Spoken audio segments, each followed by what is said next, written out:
Audio Jungle.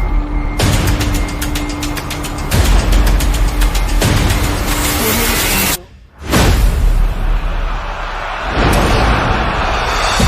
Audio Jungle.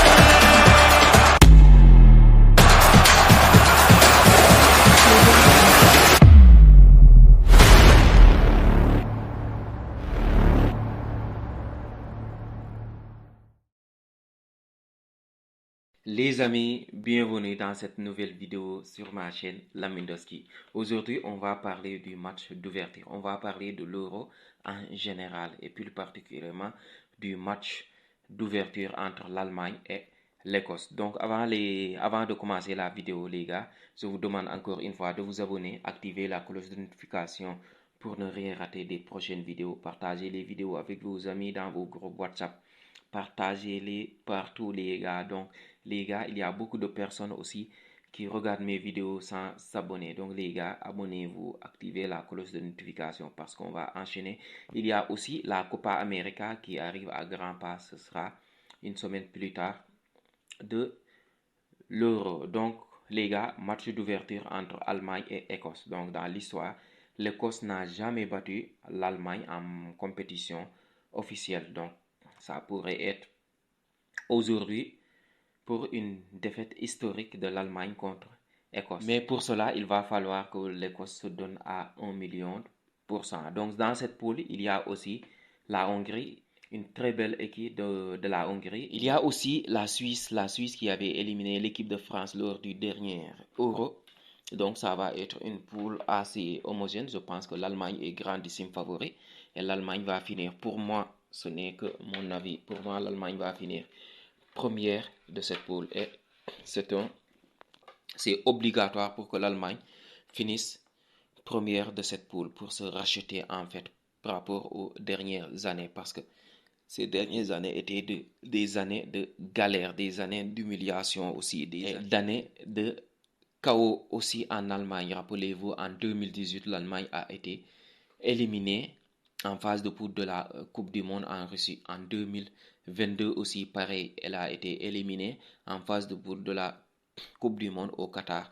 Même à l'Euro 2016, elle avait été éliminée par l'équipe de France. Même à l'Euro 2020, elle avait été éliminée aussi contre l'Angleterre. L'Angleterre qui avait perdu en finale contre l'Italie.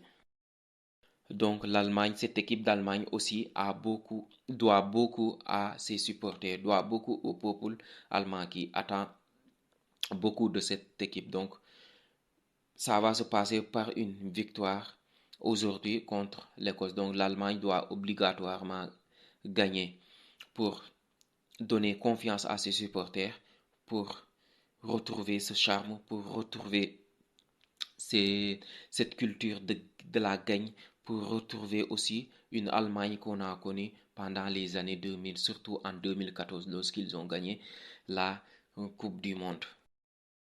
Donc, et quand on parle de l'Allemagne, on fait référence à une équipe historique, une équipe qui a gagné 4 Coupes du Monde, le deuxième le plus total derrière le Brésil. L'Allemagne aussi, elle a gagné 3 Euro, donc première ex aequo avec l'Espagne. Donc on parle d'une équipe historique, une équipe franchement l'une des meilleures équipes d'Europe et du monde. Donc l'Allemagne doit lancer les hostilités pour rassurer à ses supporters. Franchement, parce que l'Allemagne fait partie des favoris. Ces derniers temps, l'Allemagne a joué des matchs amicaux, des victoires prestige, surtout contre l'équipe de France où ils ont donné une leçon de football à cette équipe de France, l'une des meilleures équipes du monde. Donc, ils ont aussi gagné contre les Pays-Bas, une très belle équipe des Pays-Bas aussi, donc l'Allemagne.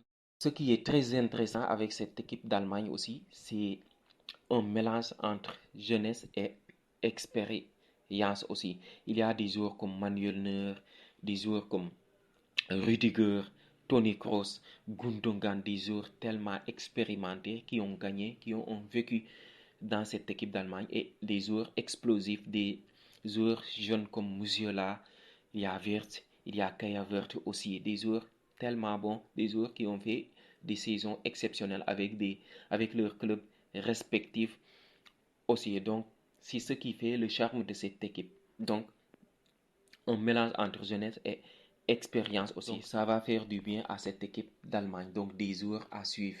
Il y a Musiala et il y a Wirtz aussi. Ce sont des joueurs tellement à suivre dans cette Toro aussi. Je suis sûr qu'ils feront un très bon Euro. Ils vont faire du bien à cette équipe d'Allemagne qui a manqué de talent, de créativité aussi.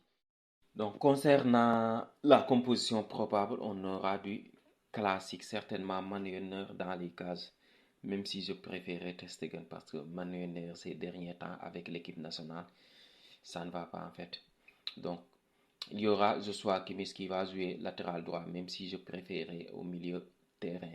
Il y aura Antonio Rüdiger et Jonathan Tah dans l'axe. Les deux ont fait une très belle saison dans leur club au Real Madrid et à Bayer Leverkusen. Il y aura aussi Maximilian Misteltad. Je ne sais pas si on le prononce comme ça ou pas, les noms allemands.